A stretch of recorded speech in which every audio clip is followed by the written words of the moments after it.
Vamos então abrir a Bíblia, Atos capítulo 4, versos 23 a 31. Texto aqui que continua num episódio que a gente conta, mas enquanto você abre a Bíblia, Atos 4, de 23 a 31, vamos voltar um pouquinho, não muito, mas voltar no texto da semana retrasada, que foi quando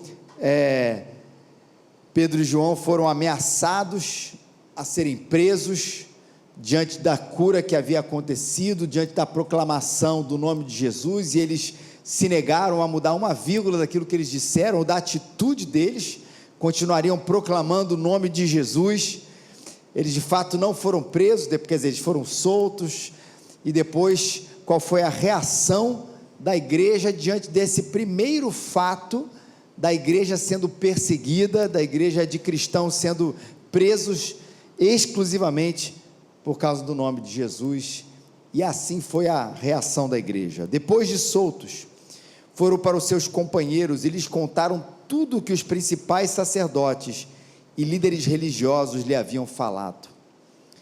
E ao ouvirem isso, todos juntos elevaram a voz a Deus, dizendo: Senhor, Tu que fizeste o céu, a terra, o mar e tudo o que neles há, que pelo Espírito Santo disseste pela boca de nosso pai Davi, teu servo, porque os gentios se enfureceram e os povos imaginaram coisas vãs. Os reis da terra levantaram-se, as autoridades aliaram-se contra o Senhor e contra o seu ungido, pois nessa cidade eles de fato se aliaram contra o teu santo servo Jesus, a quem ungiste, não só Herodes, mas também Pôncio Pilatos, com os gentios e os povos de Israel, para fazer tudo o que a tua mão e a tua vontade predeterminaram que se fizeste.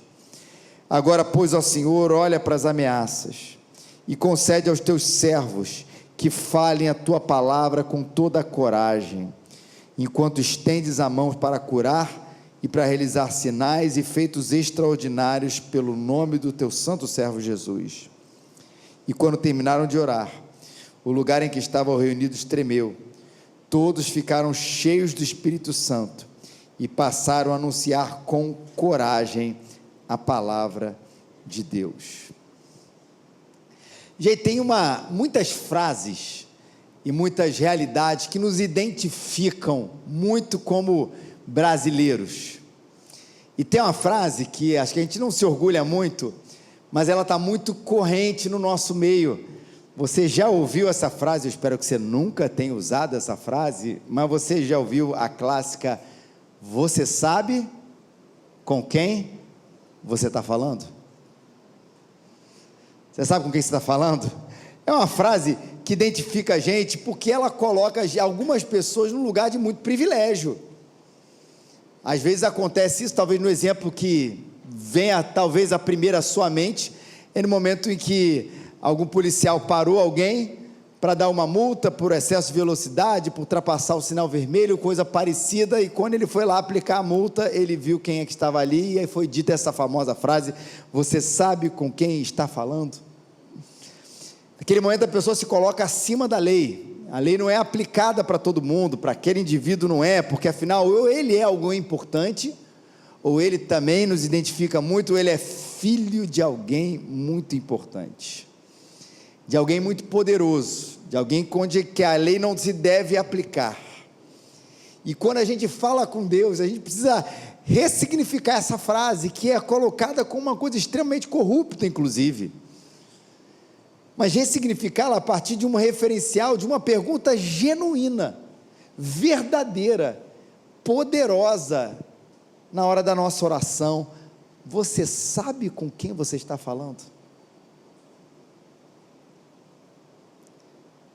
E Deus, diferente dessas supostas autoridades que usam dessa carteirada para se livrar de uma ou outra situação, quando Ele quer que a gente pergunte a Ele se nós sabemos com quem Ele está falando, não é apenas para que a gente possa tremer na base, ficar cheio de medo, não, é justamente para que a gente tenha, diante dessa revelação de quem Ele é, Ele tire de nós admiração, adoração, reverência, respeito e amor. porque afinal nós estamos falando com um Deus que não se esconde, que não precisa ser parado, que precisa se mostrar ali uma carteira ou coisa parecida, para que a gente possa identificá-lo ali no meio da multidão. Pelo contrário, o que Ele mais deseja para a gente é revelar quem Ele é mostrar o seu caráter, mostrar os seus atributos, mostrar a sua personalidade, mostrar os seus atos, os seus feitos, para que diante da realidade de quem é Deus, a gente possa se relacionar com Ele e ter uma vida completamente diferente, acreditando que Ele é aquilo que Ele revelou que Ele era. E isso foi fundamental nesse texto, nesse contexto, nessa história que nós acabamos de ler. A igreja não estava sendo pouco ameaçada, não estava sendo apenas intimidada, ela estava ali sendo colocada, ela havia sido colocada naquele momento de vida ou de morte. Ou vocês continuam fazendo o que vocês estão fazendo e lidem com as consequências, que é a prisão e eventualmente a morte, ou vocês deem o seu jeito de fazer as coisas diferentes. E não se engane que por mais fervorosos que nós possamos ser, por mais maturidade que a gente possa ter na nossa vida, na nossa caminhada espiritual, todo mundo treme diante de uma ameaça. E aí não precisa ser perseguido para saber isso na nossa cidade, não é verdade? Quase todos nós aqui já fomos ameaçados por bandidos ou coisa parecida em algum momento, e às vezes rapidamente, mas mesmo assim o nosso coração acelerou diante de uma realidade, ou você me dá aí o seu carro, você me dá o seu celular, você me dá isso, ou vou tirar a sua vida. Quem ali naquele momento de ameaça não teve o coração batendo mais forte de medo? É assim que a gente lida quando a nossa vida está em jogo, o nosso instinto de sobrevivência. E o mais interessante é que a primeira reação da igreja diante desse fato, como eu disse aqui na semana retrasada, a primeira vez que a igreja está sendo perseguida na ausência física, é importante dizer isso, na ausência física de Jesus, aquele momento onde ela olha para o lado, ela sabe que ela não está sozinha, mas Jesus não está ali presente fisicamente. O que ela faz, o que ela fez diante dessa ameaça? Ela olhou para onde? Ela olhou para os céus. A primeira reação não foi inclusive tentar convencer a um soberano, a um rei, a um imperador, a um prefeito ou coisa parecida sobre a questão da perseguição, e não que isso não seja válido dentro das leis, isso é importantíssimo, mas a primeira reação dela foi olhar para um Deus criador dos céus e da terra, o soberano, poderoso, maravilhoso Deus. Essa igreja aqui inicial, diante das ameaças, ela orava. Essa igreja aqui via milagres e prodígios, essa igreja que amava o próximo, essa igreja que perseverava na doutrina dos apóstolos, essa igreja também descansava e cria na soberania de Deus, e descansava nisso, não no momento de calmaria, porque apesar dos bons números, dos acréscimos, das conversões que eles estavam ali vendo, estavam vendo também ali crescendo a temperatura das ameaças. Então aquele mar tranquilo, aquele barco correndo, naquele dia mais interessante, mais belo que você poderia ter, não é o que estava passando naquela igreja, mas ainda assim eles confiavam na soberania de Deus, o Criador dos céus e da terra. Ao ouvirem tudo isso, elevaram a voz a Deus, tudo que havia acontecido, dizendo: Senhor, Tu que fizeste o céu, a terra, o mar e tudo o que neles há. Ela sabia ou não sabia com quem ela estava falando? Isso aqui não é apenas uma apresentação formal de quem Deus era. Sabe quando você já foi em uma cerimônia onde você tem que cumprimentar 290 pessoas e chamá-las pelo nosso cargo? Queria cumprimentar aqui o excelentíssimo, altezíssimo, santíssimo senhor presidente, muito digno. Não tem essas coisas que as pessoas vão apresentar, as pessoas têm que dizer todos os cargos, os títulos e todas as coisas, uma mera formalidade, porque aquilo faz parte de um protocolo. Não é assim que as pessoas os cristãos estavam se dirigindo a Deus: Senhor excelentíssimo, fazedor dos céus, fazedor da terra, do mar, do solo, do oceano, da galáxia, de Órion, de tudo mais, tadinho da Soraya, e tudo isso.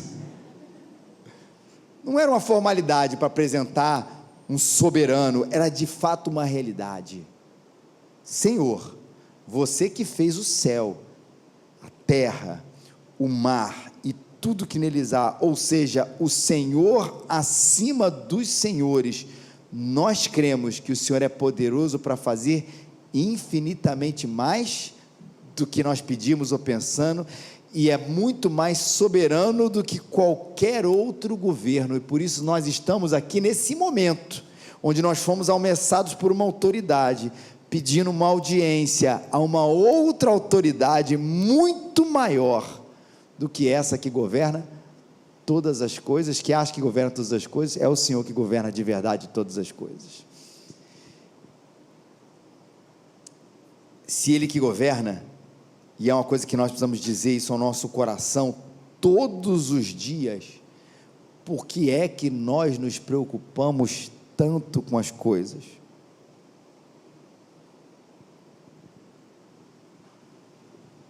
A gente costuma dizer que a ansiedade é o mal do século, mas a grande verdade é que ela sempre acompanhou, ela só tem figuras e contornos diferentes na medida em que a sociedade ela vai tendo a sua transformação. Mas Jesus já tratava desse problema com os seus discípulos. Quando eu ia falar sobre a ansiedade, ele aponta para quê, gente? Para a soberania de Deus.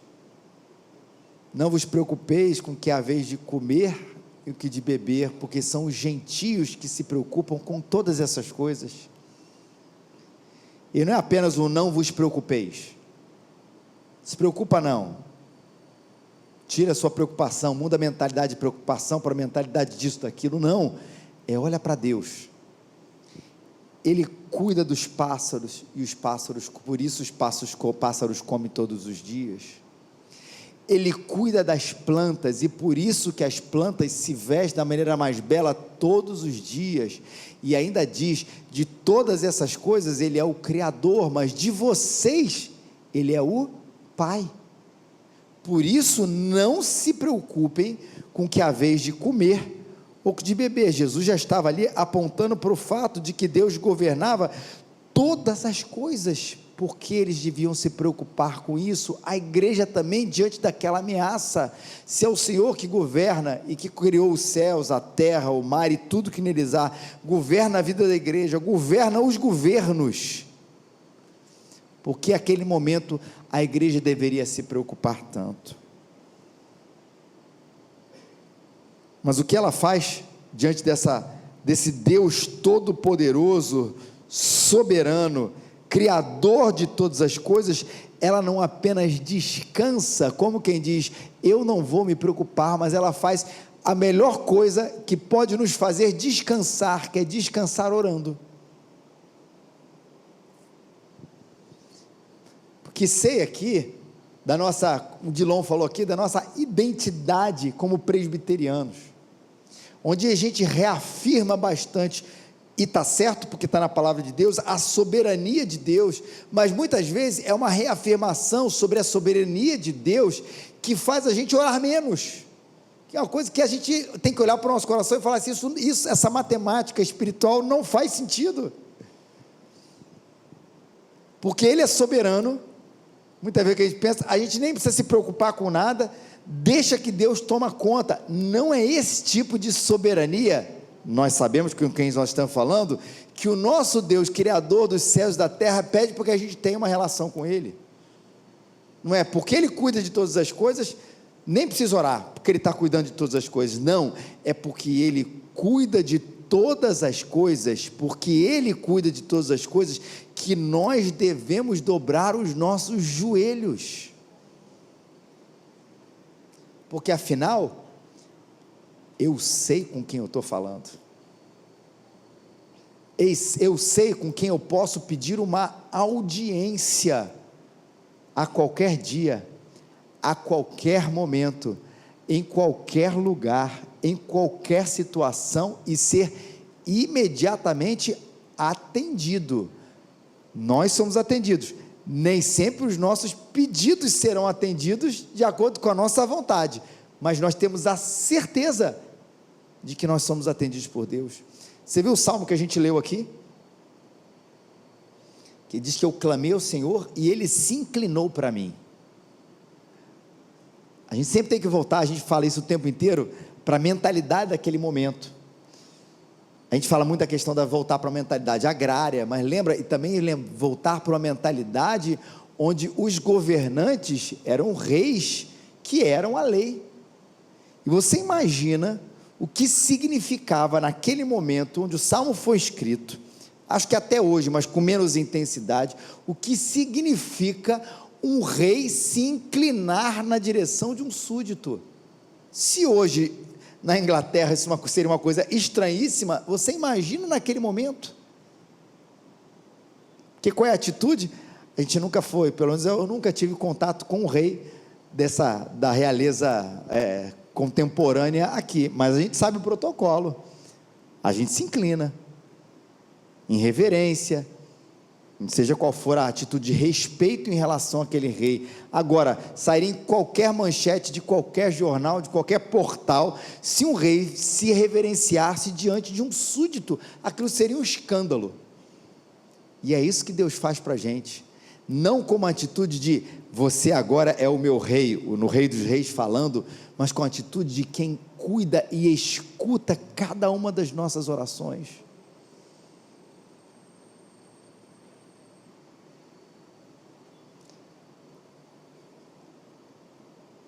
Hebreus, ele nos diz o seguinte: irmãos, tenha pois intrepidez para entrar no santo dos santos, pelo sangue de Jesus, pelo novo e vivo caminho que ele nos consagrou pelo véu, isto é, pela sua carne. O texto de Hebreus aqui está falando exatamente desse assunto, acesso. Tem intrepidez de acessar a presença de Deus, porque você já foi perdoado, é pelo sangue de Jesus, esse novo e vivo caminho que ele nos consagrou pela sua carne, que Cristo Jesus abriu para a gente acesso. A gente tem a um Deus todo poderoso, mas às vezes nos falta orarmos, nos falta crer nessa soberania do Senhor, que criou os céus e da terra, que é um estímulo justamente para a gente não desistir. Porque a igreja poderia olhar para aquele momento e falar assim: olha, mandaram a gente parar de falar. Deus é soberano, Ele controla toda a situação, mandaram a gente parar de falar, vão ficar sem falar até as leis mudarem. Amém ou não amém? E não foi isso. A atitude dela não foi simplesmente olhar para a situação, olhar para um Deus que é todo poderoso, soberano, e falar assim: olha, se Ele permitiu que as leis elas fossem criadas, se as pessoas querem que a gente mais fale no nome de Jesus, e Ele é soberano sobre todas as coisas, a gente vai fazer exatamente o que nos pediram. Não, porque eles tinham aquele tipo de acesso a esse Deus poderoso, que tem o controle sobre todas as coisas, é que eles puderam falar lá, e ao invés de desistir, seguir em frente, porque aquele que estava escutando as suas orações, controlava os ventos, as autoridades, e controlava todas as coisas, os corações, as leis, e por isso eles seguiam em frente. A oração era o estímulo para que eles perseverassem naquilo que Deus chamou eles para fazerem, porque eles sabiam com quem estavam falando.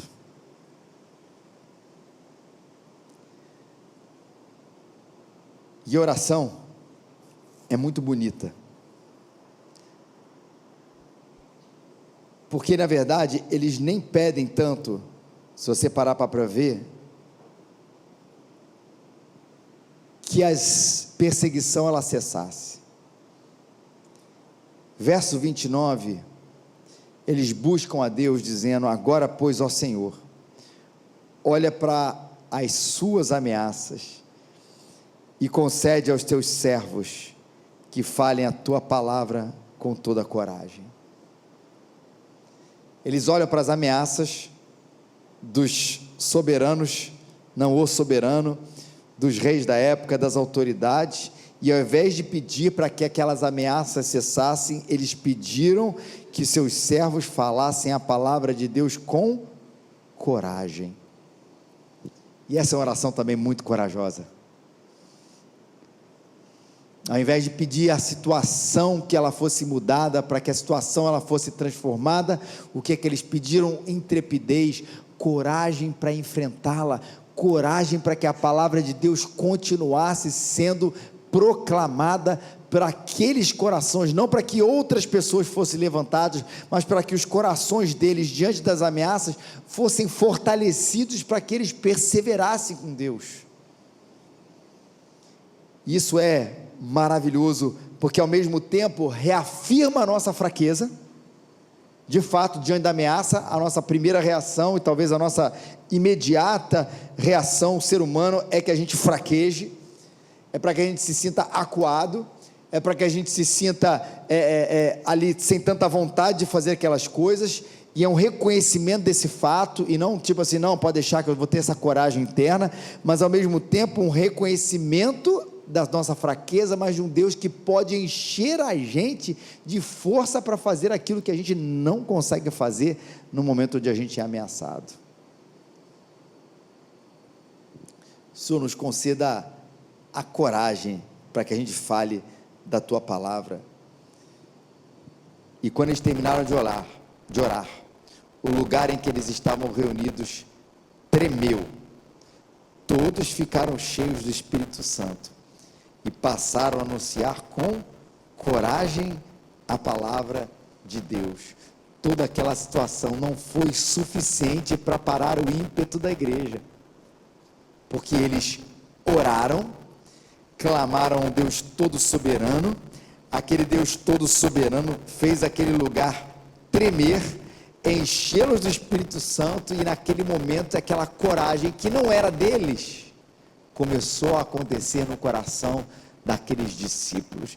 E é nesse contexto que a gente pode inclusive dizer o que Filipenses 4,13 diz para a gente: eu tudo posso naquele que me fortalece. Tudo posso naquele que fortalece não é um versículo para você usar em qualquer situação, apesar do tudo posso naquele que fortalece. Não é para, se você está ali com um problema ali, seja qualquer, de emprego, de dinheiro, coisa parecida, é justamente nessas situações que Paulo está falando, onde ele se viu às vezes com a dificuldade de lidar com a vida, seja com muito ou seja com pouco, na abundância ou na escassez. Como é que eu vou lidar e como é que eu vou continuar sendo um cristão fiel, ousado diante de Deus, nessa circunstância mais diversa? Eu sei, eu vou procurar força em Deus, e Ele vai me fazer passar por todas as situações e me deixar firme, e é isso que Ele diz: eu sei passar por essa ou por aquela situação, porque eu posso todas as coisas quando Deus me fortalece. Eu posso passar pelo vale, eu posso passar pela perseguição, eu posso passar pela fraqueza, porque eu sei que no meio disso tudo, eu vou ter de Deus o recurso, desse Deus todo soberano, que é a coragem, para poder continuar perseverando no caminho dEle, para a glória do nome dEle, porque esse Deus é um Deus poderosamente soberano, para me dar aquilo que eu não tenho. Por isso, meu querido e minha querida, creia nessa soberania desse Deus que criou todas as coisas. Não creia num Deus pela metade, não creia num Deus que talvez já tenha se revelado a você de maneira integral, mas às vezes nós o tratamos como se fosse alguém um pouquinho menor. Ele é o soberano sobre todas as coisas, sobre a nossa casa, sobre a nossa família, sobre as nossas finanças, sobre a nossa saúde, sobre a conversão das pessoas, sobre o nosso futuro, sobre tantas coisas instáveis que às vezes nós passamos, que são instáveis aos nossos olhos, mas a nossa instabilidade é sim uma oportunidade para que a gente possa continuar crendo nesse Deus e orando, para que Ele se manifeste ao nosso coração. Ele é soberano, para que você dobre os seus joelhos. Ele é soberano, mostrando para você que Ele é uma fonte para você buscá-lo. Bem-aventurados são aqueles que nele se refugiem. Bem-aventurados, felizes são aqueles que encontram em Deus uma fonte eterna do seu poder e que encontram nesse soberania maravilhosa de Deus uma fonte, porque eu sei com o que eu estou falando, para que a minha vida de oração seja cada vez mais profunda, não apenas uma repetição sem sentido, como se eu estivesse fazendo um ritual antes de dormir, antes das refeições ou aos domingos, mas quem estivesse tendo acesso a quem controla todas as coisas. E porque Ele é soberano, siga em frente. Olha esses discípulos como exemplo, não tinham coragem de enfrentar a perseguição, e glória a Deus por isso, e porque não tinham coragem, dobraram seus joelhos, se reuniram como igreja, para que a tivessem, e foram ali naquele momento, fortalecidos, encorajados por um Deus maravilhoso, para que pudessem seguir com a sua caminhada de proclamação da palavra, com ousadia e com coragem, e cheios do Espírito Santo. Que seja assim a vida da nossa igreja, confiante num Deus soberano, com os joelhos dobrados diante de um Deus soberano, e com a caminhada em frente para fazer aquilo que Ele quis, porque nós sabemos quem vai na frente da gente, abrindo os caminhos, encorajando o nosso coração, para que a gente possa fazer a vontade dEle.